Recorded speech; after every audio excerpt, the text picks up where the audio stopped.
Hello everyone, this is Dr. Supriya Sonalika, Department of Political Science, YSNM College. Very good morning to all of you. Dear students, आज का जो हमारा class है वो UG semester 4 के students के लिए है और यूजी सेमेस्टर 4 के कोर्स का जो पेपर 9 है जिसका कोड C9 है और पेपर का नाम पब्लिक एडमिनिस्ट्रेशन है, लोक प्रशासन है, उस पेपर के अंतर्गत हम लोग आज यूनिट 4 की चर्चा करेंगे।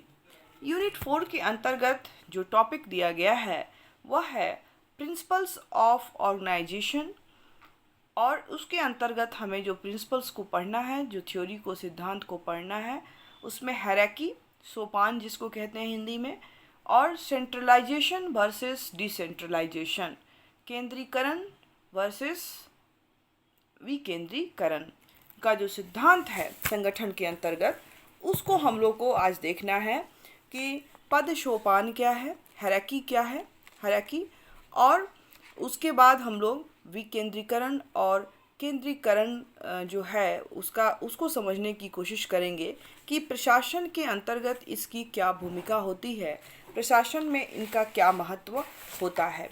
तो सबसे पहले हम लोग पद सोपान की चर्चा करेंगे। पद सोपान क्या है, हायरार्की क्या है। तो शाब्दिक दृष्टि से अंग्रेजी शब्द हायरार्की जो इसको कहते हैं का अर्थ होता है निम्नतर पर उच्चतर का शासन अथवा नियंत्रण।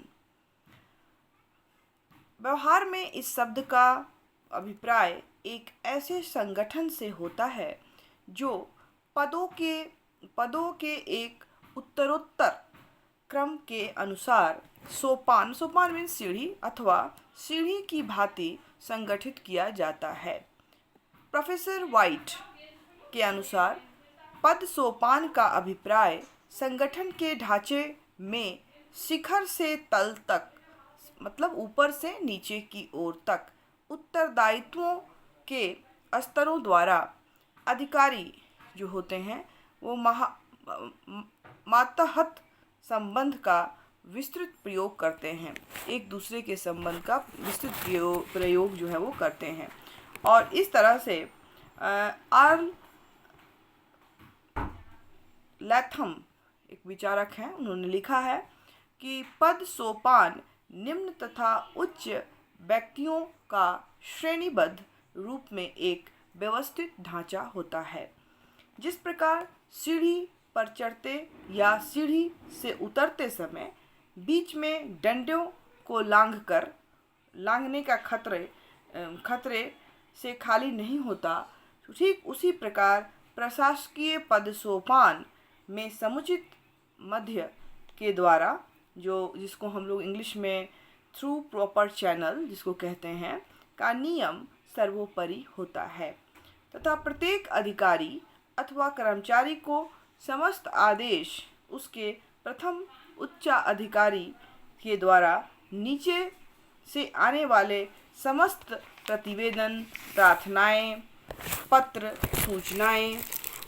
सूचना एवं आंकड़े इत्यादि प्रथम निम्न अधिकारी के द्वारा ही भेजे जाने चाहिए। मतलब इसमें एक प्रशासन के अंतर्गत एक काम की सुविधा के लिए एक सोपान बनाया जाता है, एक सीढ़ी नुमा स्ट्रक्चर बनाया जाता है, जो एक ट्रायंगुलर सीढ़ी नुमा स्ट्रक्चर होता है। और सबसे जो शीर्ष पर जो अधिकारी होता है वह अपने से नीचे के अधिकारियों को जो आदेश देता है और वो जो है सबसे नीचे तक जाता है और एक क्रम में जाता है, इसके बाद फिर इसके बाद फिर इसके बाद, और फिर जो जवाब दिए जाते हैं वो भी एक प्रोसेस में चलता है और प्रोसेस में भी काम होता है और एक सीढ़ी नुमा स्ट्रक्चर होता है। तो एक जो ये सोपान जो है, इसी को हम लोग जो है इसमें सोपान कहते हैं।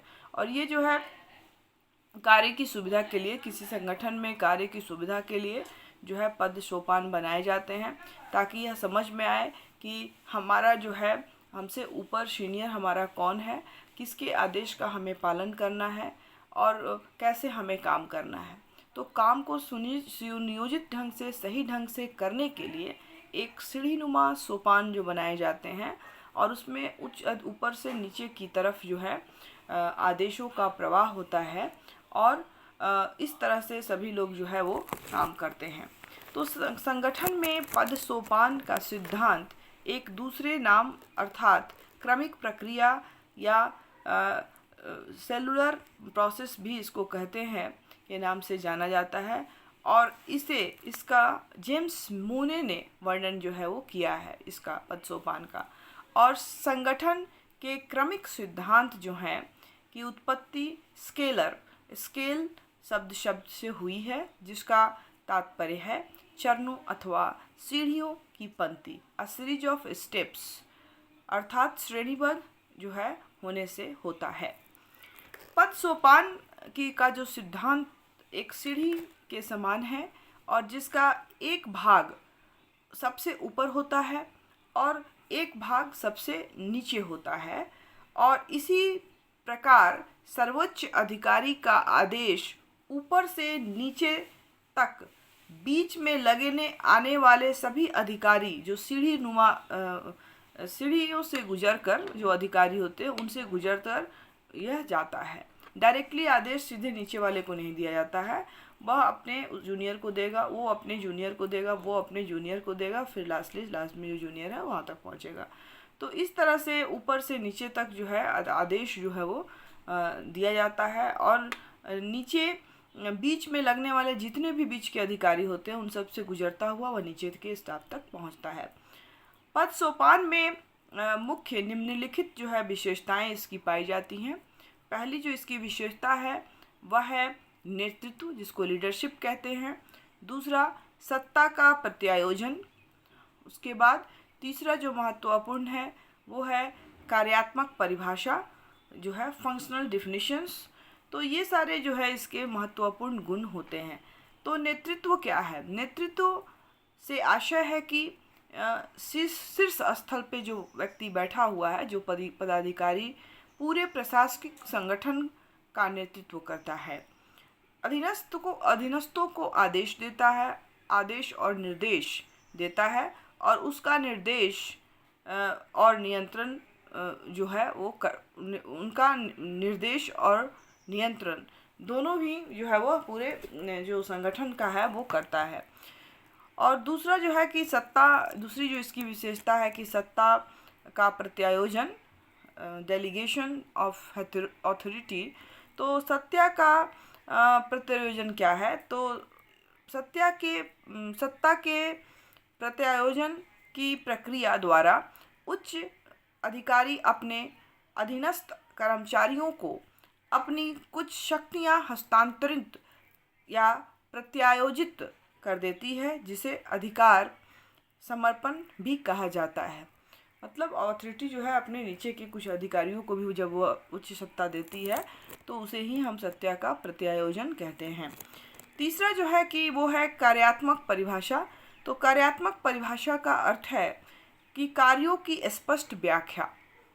कार्यों के सफल संचालन के लिए यह आवश्यक होता है कि उच्च अधिकारी प्रत्यायोजित शक्ति का सीमा क्षेत्र भी निश्चित कर दे, ताकि किसी प्रकार का भ्रम जो है उत्पन्न ना हो सके।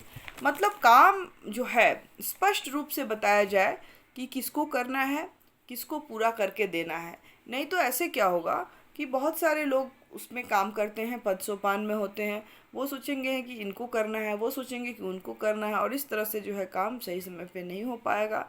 इसलिए उसमें स्पष्ट विवरण होता है कि कौन से अधिकारी को क्या करना है, किसके लिए यह आदेश निकाला गया है, और उस व्यक्ति को उस चीज़ को करना होता है। तो इस तरह से जो है जो हम पद सोपान है, तो पद सोपान के अंतर्गत जो है ये 3 महत्वपूर्ण जो उसके गुण या विशेषताएं होती हैं, जिसमें नेतृत्व, उसके बाद सत्ता का प्रत्यायोजन, और तीसरा जो है कार्यात्मक परिभाषा के रूप में इसको कहा गया है। और फिफ्नर तथा सेडविल जो हैं, फिफ्नर तथा सेरुड जो हैं ने औपचारिक पद सोपान को 4 भागों में विभाजित किया है, और यह है कार्यात्मक पद सोपान, जॉब टास्क हायरार्की। दूसरा है प्रतिष्ठा का पद सोपान, द हायरार्की ऑफ रैंक। और तीसरा है कुशलता का पदसोपान, द हायरार्की ऑफ स्किल्स, और लास्ट है वेतन का पदसोपान, पे ऑफ हायरार्की। मतलब इन 4 तरह जो हायरार्की जो है, सोपान जो है, उसमें जो है ये 4 तरह के सोपान हो सकते हैं। एक तो व्यक्ति का जो व्यक्ति का कार्य है, कार्य को लेकर, उसके पद को लेकर कि कौन सा पोस्ट है, कौन सा वो व्यक्ति को कार्य करना है, उस आधार पर हायरार्की बनाई जा सकती है, हो सकती है। दूसरा है प्रतिष्ठा के रूप पर कि पद सोपान में उस व्यक्ति की क्या उसका मतलब रैंक है उस आधार पे। और दूसरा होता है, तीसरा नेक्स्ट है कुशलता। जो व्यक्ति होते हैं कितने कौन कुशल हैं, उस आधार पे भी हायरार्की जो है वो बनाई जा सकती है, सोपान बनाया जा सकता है। और चौथा जो है वो वेतन किसको कितना मिल रहा है, उसके ऊपर से सीनियरिटी और जूनियर या सीनियर की जो है के रूप में हम उसको पद सोपान के अंतर्गत रख सकते हैं। और ये फिफ्नर एंड शेरवुड ने इसको इस आधार पे इसको डिवाइड करने का जो है वो प्रयास किया है। इसके बाद हम लोग, ये तो था पद सोपान के बारे में, हायरार्की के बारे में।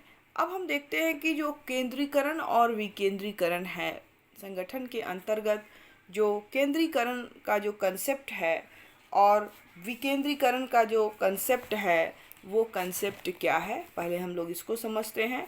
और उसके बाद फिर हम लोग देखेंगे केंद्रीकरण के लाभ क्या हैं, उनके अवगुण क्या हैं। और उसके बाद हम लोग विकेंद्रीकरण को भी समझेंगे, विकेंद्रीकरण के लाभ और हानि को समझेंगे। और भारत में विकेंद्रीकरण की क्या समस्याएं हैं, ये भी हम लोग इसके अंतर्गत चर्चा करेंगे। तो केंद्रीय और विकेंद्रीकरण क्या है, सेंट्रलाइजेशन और एंड डिसेंट्रलाइजेशन जिसको इंग्लिश में कहते हैं। तो केंद्रीकरण और विकेंद्रीकरण संगठन के महत्वपूर्ण 2 सिद्धांत हैं। ठीक है, इसमें संगठन में निर्णय लेने की शक्ति का पता चलता है। केंद्रीकरण का अर्थ है सत्ता का संगठन, सत्ता को संगठन के उच्च स्तर पर केंद्रित करना। इस प्रकार इस व्यवस्था के अंतर्गत नीति निर्धारण एवं निर्णय लेने की शक्ति को प्रशासनिक संगठन के उच्च अधिकारियों के अधिकार क्षेत्र में रखा जाता है तथा संगठन के निचले स्तर के अधिकारी प्रत्येक निर्देश, सलाह तथा स्पष्टीकरण हेतु ऊपरी स्तर के अधिकारियों पर निर्भर करते हैं। संक्षेप में केंद्रीकरण की प्रवृत्ति का लक्ष्य केंद्रीकृत कार्य, जिसके लिए अधिकारियों की शक्ति संगठन के शीर्ष स्तर पर केंद्रीकृत कर ली जाती है, जबकि विकेंद्रीकरण संगठन के अनेक स्तरों पर तथा व्यक्तियों के बीच सत्ता के विभाजन की अवस्था है या व्यवस्था है। और विकेंद्रीकृत व्यवस्था का मूल तत्व सत्ता का हस्तांतरण है, सत्ता का जो है हस्तांतरण होता है, और जिसमें अधीनस्थ अधिकारियों को स्वेच्छा से कार्य करने का अधिकार सौंपा जाता है तथा शीर्ष स्थान पर अधिकारियों का समस्या से कम संबंध होता है।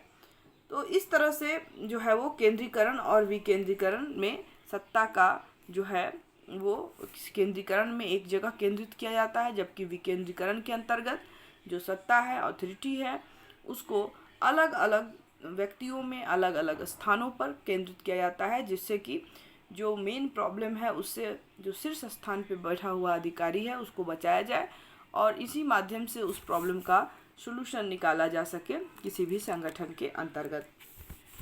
इस व्यवस्था में निर्वाचित स्थानीय निकायों के हाथों में अधिक शक्ति दी जाती है, जिससे कि प्रशासन के कार्यों में जनता का पूरा सहयोग रहता है।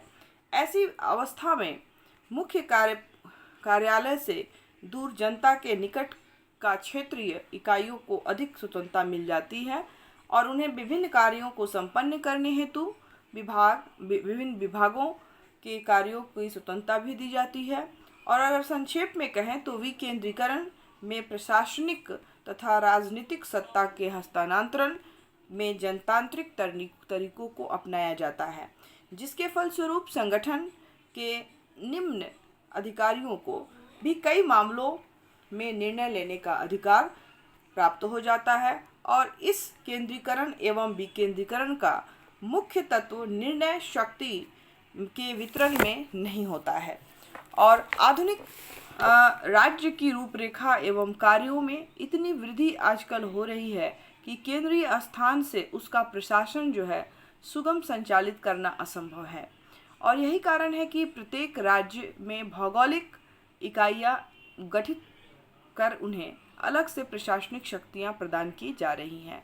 अब यह प्रश्न उठता है कि इन्हें किस सिद्धांत के आधार पर संगठित किया जाए, बनाया जाए। तो केंद्रीकरण या विकेंद्रीकरण के सिद्धांत पर चार्ल्स वर्थ ने अपनी पुस्तक गवर्नमेंटल एडमिनिस्ट्रेशन में इस संबंध में कहा है कि पूर्ण प्रशासकीय नियंत्रण, एकरूपता तथा निश्चितता स्थापित करने की स्वाभाविक इच्छा और प्रशासन की स्थानीय सार्वजनिक भावनाओं को ध्यान में रखकर शासन करने की सर्वसाधारण की मांग में तालमेल कायम करना संगठन के एक महत्वपूर्ण समस्या है।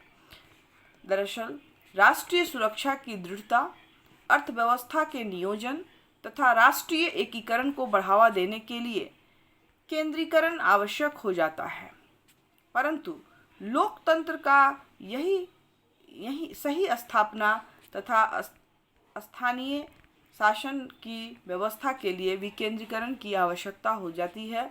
और केंद्रीकरण तथा विकेंद्रीकरण के संबंध में हेनरी फियोल ने का मानना है कि जिसमें विकेंद्रीकरण है, हेनरी फियोल का यह मानना है कि जिसमें अधीनस्थ के महत्व में वृद्धि हो वह विकेंद्रीकरण है तथा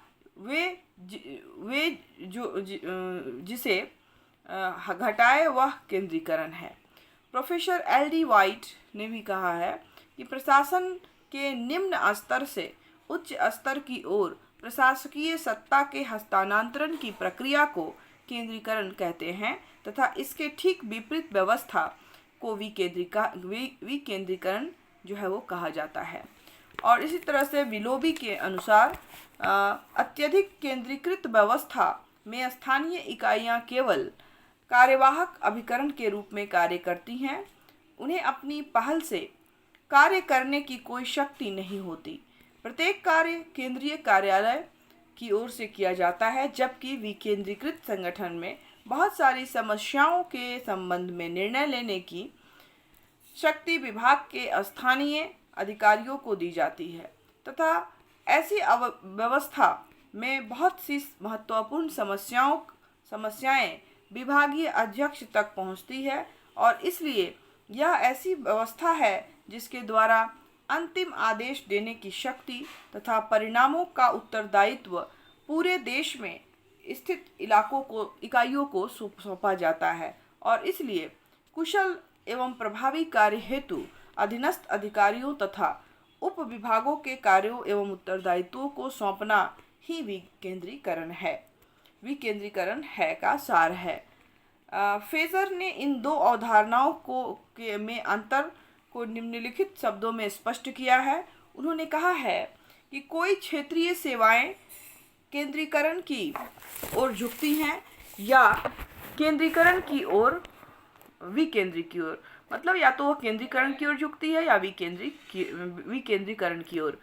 तो यह उन मामलों के महत्व पर निर्भर करता है कि जिसके संबंध में क्षेत्रीय अधिकारियों को निर्णय लेने का अधिकार होता है और न कि मुख्य कार्यालय के द्वारा निर्णय किए जाने वाले मामले होते हैं। अंतर केंद्रीकरण एवं विकेंद्रीकरण में अंतर केवल जो अंतर है केवल मात्रा का है, गुण का नहीं।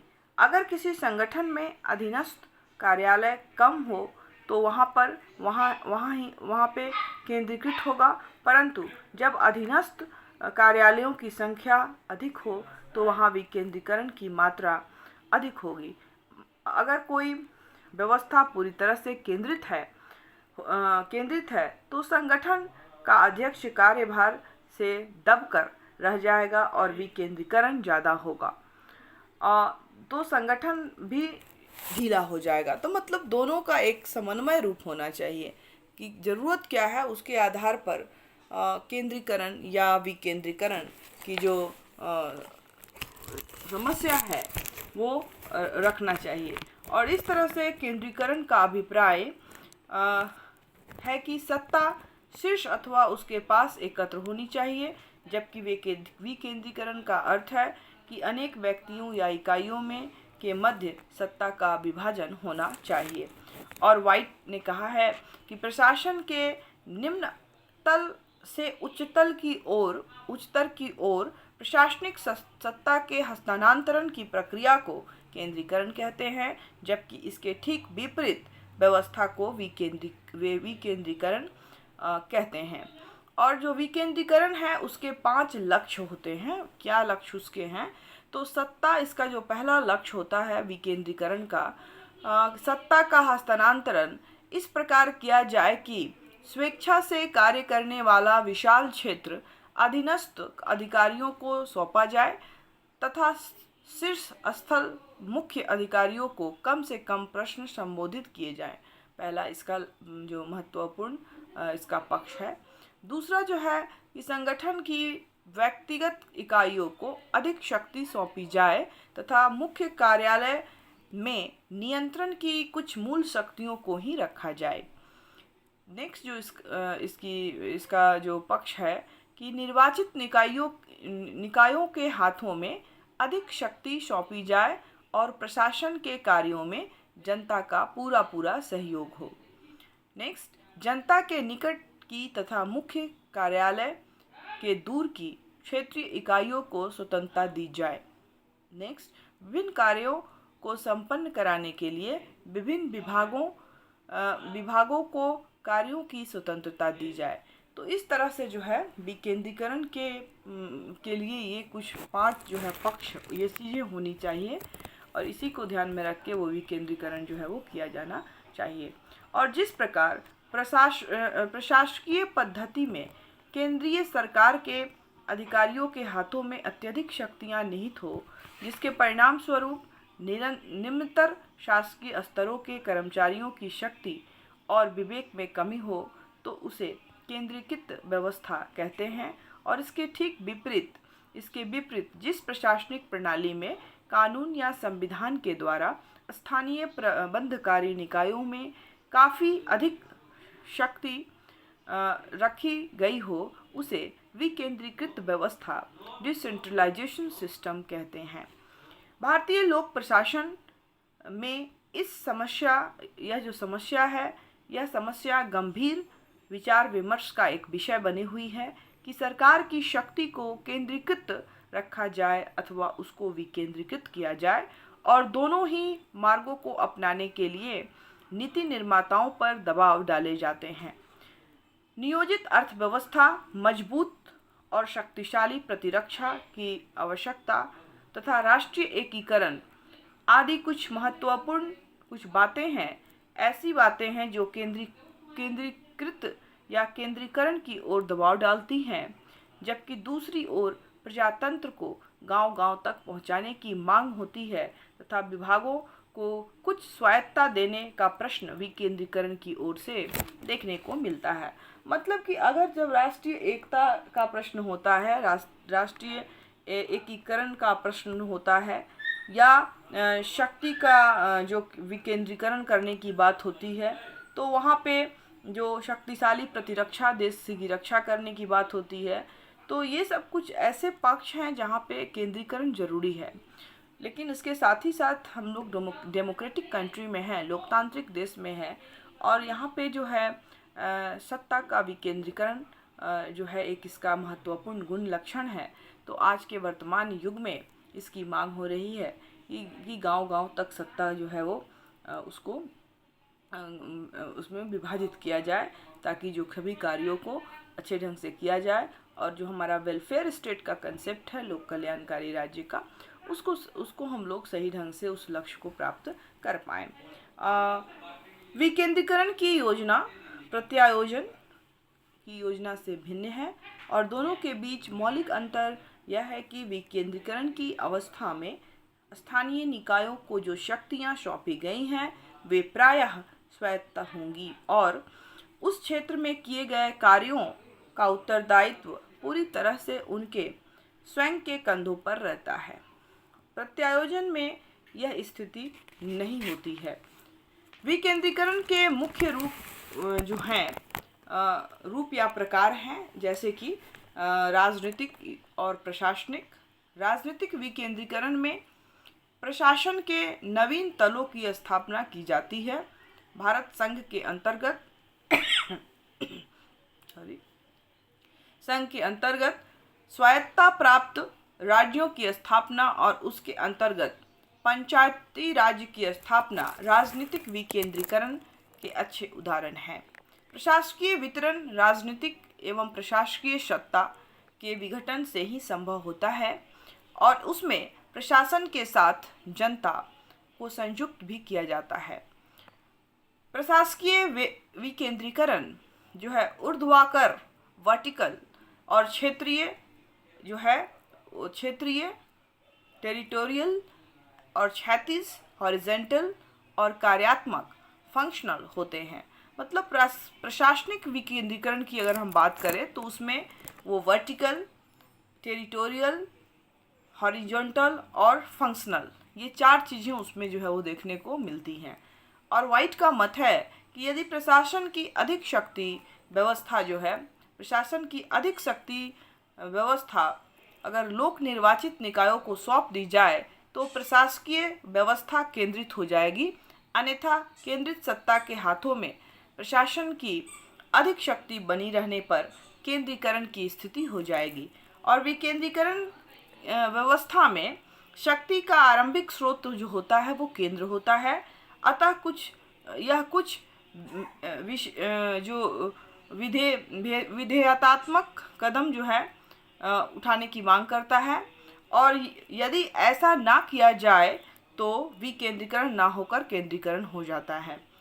एक अभिकरण को अपनी शक्ति का किस मात्रा में केंद्रीकरण करना चाहिए तथा वह किस मात्रा में विकेंद्रीकरण करना चाहिए, यह बात कई तथ्यों पर निर्भर करता है और फेल्जर ने इस संदर्भ में 4 तत्वों की व्याख्या की है, बताया है। पहला उत्तरदायित्व के तत्व, दूसरा प्रशासनिक तत्व, तीसरा कार्यात्मक तत्व और चौथा बाह्य तत्व। Factor of responsibility, administrative factor, functional factor and external factors. तो ये 4 तरह के फेल्जर ने इसके 4 तत्वों की चर्चा की है। और प्रशासकीय उत्तरदायित्व का सिद्धांत प्रशासकीय सत्ता को विकेंद्रीकृत करने का एक सामान्य प्रतिबंध के रूप में कार्य करता है। संघीय व्यवस्था में प्रत्येक अभिकरण का अध्यक्ष अपने सामान्य प्रशासकीय कार्यक्रम के लिए राष्ट्रपति, संसद या जनमत के प्रति उत्तरदायी रहता है। विकेंद्रीकरण को प्रभावित करने वाले प्रशासनिक तत्वों की प्रकृति प्रशासनिक होती है और इसमें मुख्यतः अभिकरण की आयु, उनकी नीतियाँ एवं प्रक्रियाओं का स्थायित्व, उनके क्षेत्रीय कर्मचारियों की योग्यता, गति एवं कम व्यय के तत्व तथा प्रशासनिक भ्रष्टाचार आदि सम्मिलित होते हैं। जबकि अभिकरण की नीतियों एवं प्रतिक्रियाओं में स्थायित्व आ जाता है तो विकेंद्रीकरण आसानी से हो जाता है तथा क्षेत्रीय स्तर पर दोनों मुख्य पदों पर योग्य व्यक्ति भी आकर्षित होते हैं। यदि कर्मचारी समर्थ एवं योग्य हैं तो विकेंद्रीकरण किया जा सकता है। विकेंद्रीकरण के मार्ग में सबसे बड़ी जो कठिनाई आती है वह यह है कि अधिकारी वर्ग यह सोचता है कि कार्य उतनी योग्यता से दूसरे लोग नहीं कर पाएंगे। क्षेत्रीय अधिकारियों को न केवल अपने शीर्ष के अधिकारियों पर विश्वास प्राप्त होना चाहिए, वरन अपने संगठन के कार्यकारी जो विशेषज्ञों हैं उन पर भी विश्वास प्राप्त होना चाहिए, उनका भी विश्वास प्राप्त होना चाहिए। विकेंद्रीकरण की प्रमुख बाधा यह है कि क्षेत्रीय स्तर पर इसकी तकनीकी योग्यता प्राप्त नहीं होती जितनी कि केंद्रीय स्तर पर होती है। कार्यात्मक तत्व भी विकेंद्रीकरण अथवा विकेंद्रीकरण को इस प्रकार से प्रभावित करते हैं। यदि एक विभाग के पास तकनीकी प्रकृति के अनेक कार्य हैं तो उसे अवश्य ही विकेंद्रीकरण करना होगा, क्योंकि उसके अध्यक्ष के पास उन सभी कार्यों को रोकने के लिए योग्यता नहीं होती। यदि एक संगठन को बहुत सारे कार्य करने हैं तो वह विकेंद्रीकरण के लिए शीघ्र ही तैयार हो जाएगा, और एक अन्य अभिकरण भी कि जिसको एक ही कार्य करना है, समस्याएं तुलनात्मक रूप से विश्लेषण एवं निर्णय के दृष्टि से सरल होती है। जब संगठन अनेक प्रकार के कार्य करती है तो उसका प्रत्येक संभाग अलग से क्षेत्रीय कार्यालयों की स्थापना कर सकता है, और जिन अभिकरणों में अनेक प्रकार की तकनीकी विशेषज्ञों की आवश्यकता होती है तथा जो आकार में छोटे होते हैं वे विकेंद्रीकरण के पक्ष में कम होते हैं, और इनके अतिरिक्त किए गए कार्य में देशव्यापी समरूपता की आवश्यकता हो तो वहाँ पर केंद्रीकरण होना आवश्यक है, जैसे सुरक्षा, संचार आदि। और यदि विभिन्नताएं वांछनीय हैं तो वहाँ पे विकेंद्रीकरण होना चाहिए। कुछ अन्य बाहरी तत्व होते हैं जो संगठन के विकेंद्रीकरण की प्रक्रिया पर भी प्रभाव डालते हैं। यदि एक संगठन में यह आवश्यक हो जाए कि आंतरिक कार्य के अतिरिक्त बाह्य समस्याओं पर ध्यान रखा जाए, जैसे नागरिकों को प्रशासनिक प्रक्रियाओं में शामिल करना, अन्य संघीय, राज्य एवं स्थानीय अभिकरणों के साथ सहयोग करना, क्षेत्रीय कार्यों पर राजनीतिक दबावों का ध्यान रखना आदि, तो विकेंद्रीकरण किया जा सकता है। केंद्रीकरण और विकेंद्रीकरण में से किस पद्धति को सुनिश्चित रूप से अधिक अच्छा माना जाए यह कहना बहुत ही कठिन है। किंतु समय, परिस्थिति और कार्य की प्रकृति के आधार पर ही निर्धारित किया जाता है कि किसी विशेष संगठन का केंद्रीकरण किया जाएगा अथवा विकेंद्रीकरण। विलोबी ने लिखा है कि संघीय सरकार की सेवाओं द्वारा इन दो में से कौन सी पद्धति प्रयुक्त की जाए इस बारे में कोई भी सामान्य मत नहीं दिया जा सकता। सब कुछ किए जाने वाले कार्य की प्रकृति और अन्य विशेष प्रणालियों पर यह निर्भर करता है। डेविड डी ट्रूमैन का निष्कर्ष है, ऐसा प्रतीत होता है कि व्यवहार में किसी भी प्रशासकीय संगठन में इन दोनों ही पद्धतियों के कुछ न कुछ लक्षण अवश्य पाए जाते हैं, और वास्तव में इन दोनों ही पद्धतियों को साध्य नहीं समझा जाना चाहिए, वरन उन्हें कुशल प्रशासन के उद्देश्य की प्राप्ति का साधन मात्र समझा जाना चाहिए। और किसी भी प्रशासनिक संगठन में ये दोनों पद्धतियाँ इस अनुपात में अपनाई जानी चाहिए जिससे कि अकुशलता की मात्रा न्यूनतम की जा सके। और एलोक्सेड डी टॉकविल एक विचारक हैं, उन्होंने कहा है कि कोई भी राष्ट्र शासन के शक्तिशाली केंद्रीकरण के बिना नहीं किया जा सकता और ना ही उन्नति ही कर सकता है। तथापि उनका यह भी मत है कि केंद्रीकृत प्रशासन जिस देश में विद्यमान होता है वह उस राष्ट्र की स्थानीय भावनाओं को लगातार कम करके उस राष्ट्र को केवल स्फूर्ति जो है वो प्रदान करता है। तो इस तरह से हमने देखा कि जो केंद्रीकरण है और विकेंद्रीकरण है उनको किस आधार पर हम लोग संगठन के अंतर्गत अपनाया जाए, उस पर बहुत सारे विचारकों ने अपने जो तर्क दिए हैं उनको हमने देखा। केंद्रीकरण और विकेंद्रीकरण भारतीय प्रशासन के अंतर्गत, संगठन के अंतर्गत इनकी क्या भूमिका है इसकी हमने चर्चा की। अब हम देखेंगे कि केंद्रीकरण के गुण क्या हैं, केंद्रीकरण जो है इसके गुण क्या हैं, क्यों यह आवश्यक है। तो केंद्रीकरण, इसके बहुत सारे जो है वो केंद्रीकरण के गुण हैं, और केंद्रीकरण के गुण और दोष जो हैं उसको हम देखेंगे। तो गुण सबसे पहले, या लाभ, उसके बारे में चर्चा करते हैं। तो इसका पहला लाभ, केंद्रीकरण व्यवस्था में प्रशासन के सभी अंगों पर प्रभावी नियंत्रण रखने में सुविधा होती है। दूसरा जो इसका महत्वपूर्ण लाभ है केंद्रीकरण का, कि केंद्रीकृत व्यवस्था आर्थिक दृष्टिकोण से मितव्ययी होती है, कम खर्चीली होती है, क्योंकि इसके प्रति व्यक्ति खर्च जो है, ओवरहेड कॉस्ट कम हो जाता है। तीसरी जो महत्वपूर्ण इसके गुण हैं, विशेषता है, वह है कि इस केंद्रीकरण की प्रणाली की सबसे बड़ी विशेषता यह है कि शासन में एक रूपता रहती है तथा पूरे देश में सामान्य सिद्धांत के आधार पर कार्य किए जाते हैं। चौथी जो इसकी विशेषता है कि इस व्यवस्था में कर्मचारियों की नियुक्ति में पक्षपात नहीं होता तथा वस्तुओं की खरीद बिक्री में शक्तियों का दुरुपयोग भी कम होता है, क्योंकि सत्ता जो है वो केंद्रीकृत होती है। पांचवी जो इसकी विशेषता है कि इस व्यवस्था में प्रतिस्पर्धा की भावना जो है वो, कंपटीशन की भावना कम हो जाती है। अब हम देखते हैं कि केंद्रीकरण जो, ये तो इसके कुछ लाभ थे। अब हम देखते हैं कि केंद्रीकरण जो है उनके दोष या अवगुण क्या हैं। तो डिमेरिट्स क्या है सेंट्रलाइजेशन के। तो इसकी पहली जो इसका डिमेरिट्स है या अवगुण है कि केंद्रीकृत व्यवस्था में स्थानीय समस्याओं का हल ठीक ठाक नहीं हो पाता, क्योंकि स्थानीय समस्याओं का केंद्रीय पदाधिकारियों को समुचित ज्ञान नहीं होता, तो स्थानीय लेवल पर जो है ठीक ढंग से काम नहीं कर पाती। दूसरा इसका अवगुण है कि केंद्रीकृत व्यवस्था में कर्मचारियों का कार्य का बोझ इतना होता है कि वे इन्हें अच्छी तरह से संभाल नहीं पाते। तीसरा जो महत्वपूर्ण इसका अवगुण है कि प्रशासन में की स्थानीय स्थिति की जानकारी नहीं रहने के कारण केंद्रीकृत व्यवस्था में गलत निर्णय लेने की संभावना अधिक हो जाती है।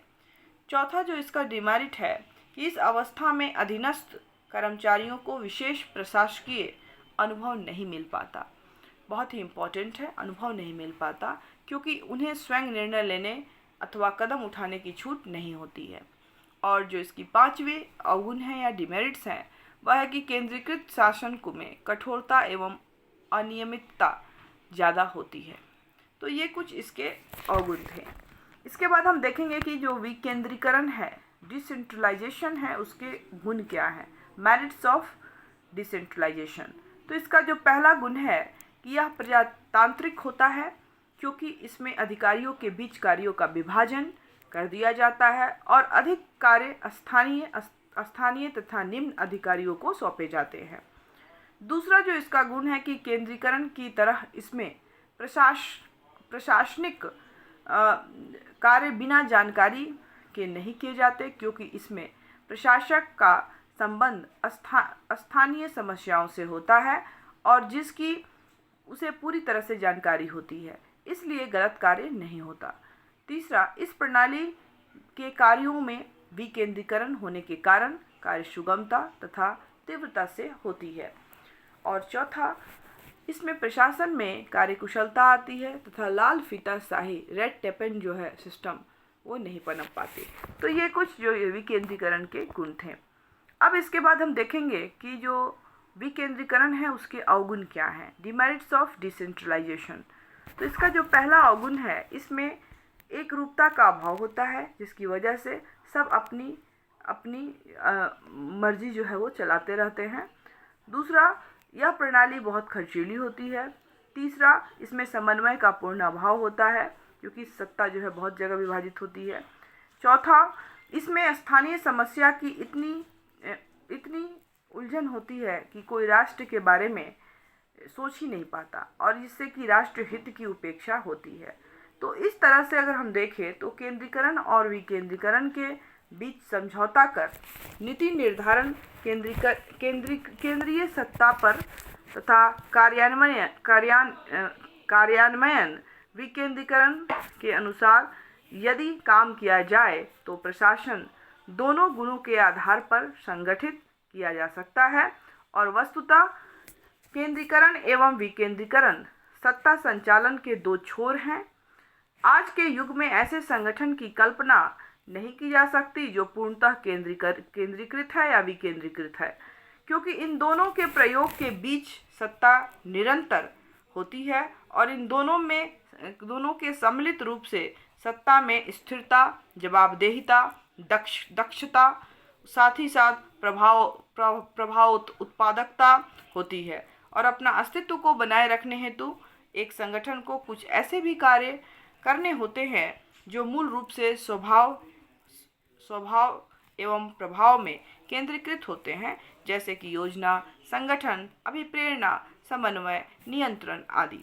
लेकिन यदि सत्ता लोकतांत्रिक सिद्धांतों के अनुरूप करने पर बल दिया जाता है तो विकेंद्रीकरण की प्रक्रिया महत्वपूर्ण हो जाती है।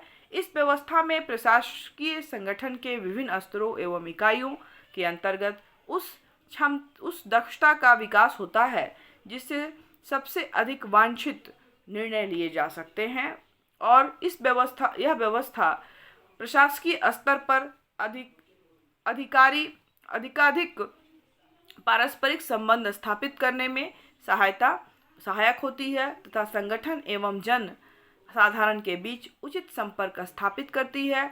और इस प्रकार केंद्रीकरण एवं विकेंद्रीकरण दोनों ही व्यवस्थाएं एक दूसरे के पूरक और एक दूसरे से संबंधित होती है और दोनों के आधार पे ही किसी संगठन को अच्छी तरह से हम सफल बना सकते हैं।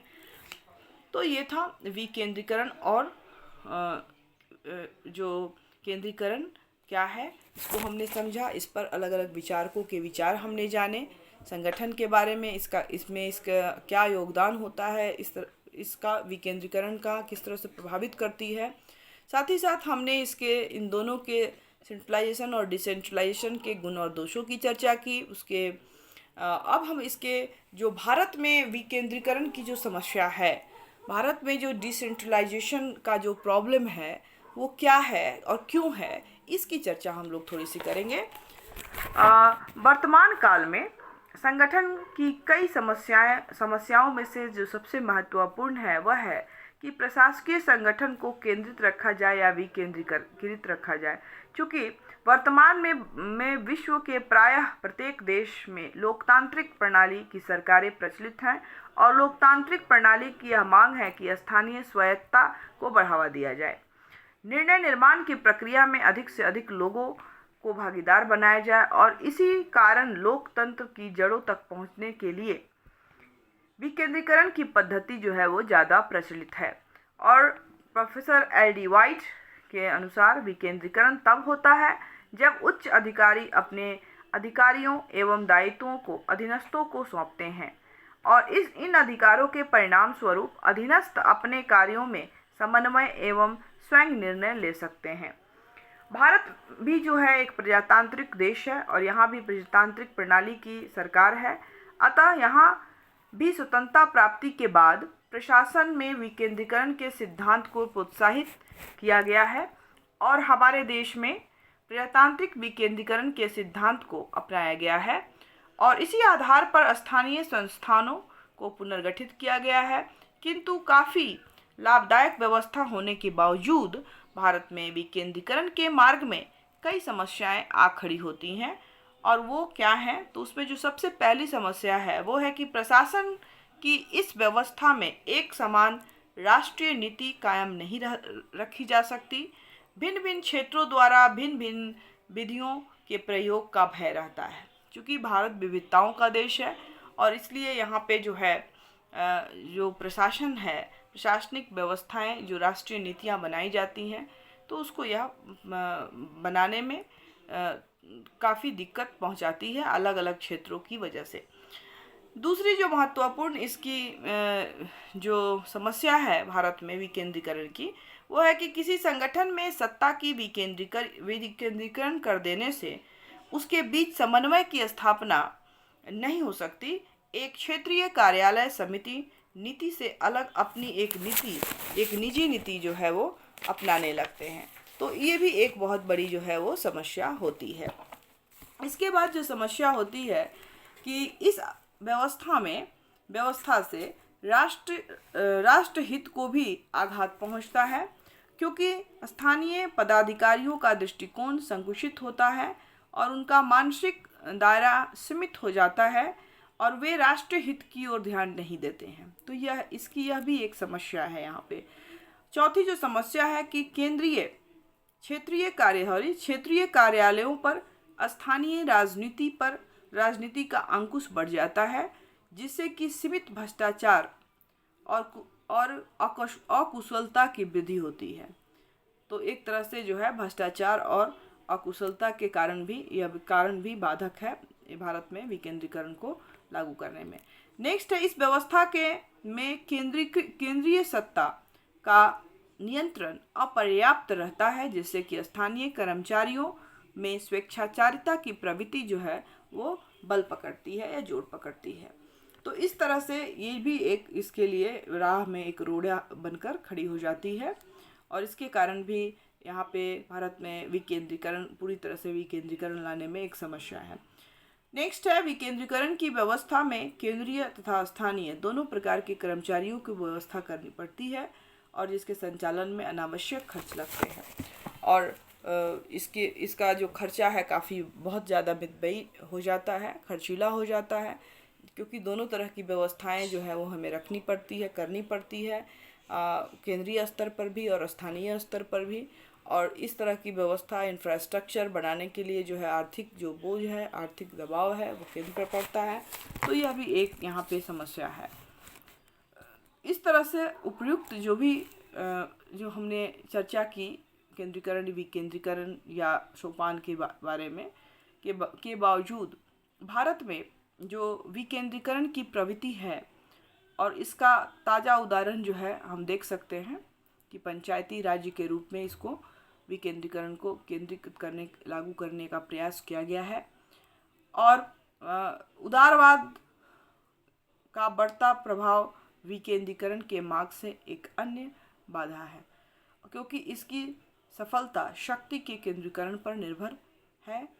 जो भी हो, विकेंद्रीकरण गांधीवादी सिद्धांत एवं संविधान के मूल ढांचे को ध्यान में रखते हुए जरूरी है, क्योंकि विकेंद्रीकरण का जो कंसेप्ट है यह हमारे संविधान का मूल ढांचा है और जो गांधीवादी जो विचार हैं उसकी मूल ढांचा है कि किस जो सत्ता है उसका विकेंद्रीकरण करना चाहिए और विकेंद्रीकरण होगा तभी जो है वो सही ढंग से स्थानीय प्रॉब्लम्स का सलूशन हो सकेगा और जो है जो भी प्रॉब्लम्स आते हैं उसको दूर किया जा सकता है। साथ ही साथ जो पंचायती राज है उसको इस्टेब्लिश करने से और ज़्यादा उसको ट्रांसपेरेंट उसको गवर्नमेंट को बनाया जा सकता है, कार्य करने ज़्यादा से ज़्यादा वह काम कर सके उसके लिए यह ज़रूरी है कि सही ढंग से काम हो। जो भी कार्य है उसके लिए विकेंद्रीकरण ज़रूरी है। और सबसे महत्वपूर्ण कि हम लोकतांत्रिक देशों में से हैं और लोकतंत्र का एक मूल जो है जो उद्देश्य या मंत्र है कि स्वायत्तता, मतलब स्थानीय स्तर पर स्वायत्तता देना ताकि जो है सत्ता का विकेंद्रीकरण हो सके और जो ग्रास रूट तक जो है विकास जो है वो पहुंच सके और जो हमारा सामाजिक समानता और सामाजिक न्याय का जो कंसेप्ट है वो पूरा हो सके, जो हमारे संविधान का मूल उद्देश्य है। और इस तरह से हम देखें तो भारत में बहुत सारी समस्याओं के बावजूद जो है इसको इम्प्लीमेंट करने का कोशिश जो है वो की जा रही है प्रशासन के द्वारा और एक दिन हम लोग जो है इसको बहुत अच्छे से कर पाएंगे और यह भी जो है जो भी प्रॉब्लम्स आ रहे हैं उन प्रॉब्लम्स के बावजूद भी हम लोग जो है उसमें ज़रूर सफलता प्राप्त करेंगे और विकास की ओर अग्रसर होंगे। इसी विश्वास के साथ हम लोग आज का क्लास समाप्त करते हैं। आई होप आपको समझ में आया हो और नए टॉपिक के साथ बहुत जल्द हम आपसे फिर मिलेंगे। तब तक के लिए घर में रहें, सुरक्षित रहें, पढ़ते रहें। Thank you all of you.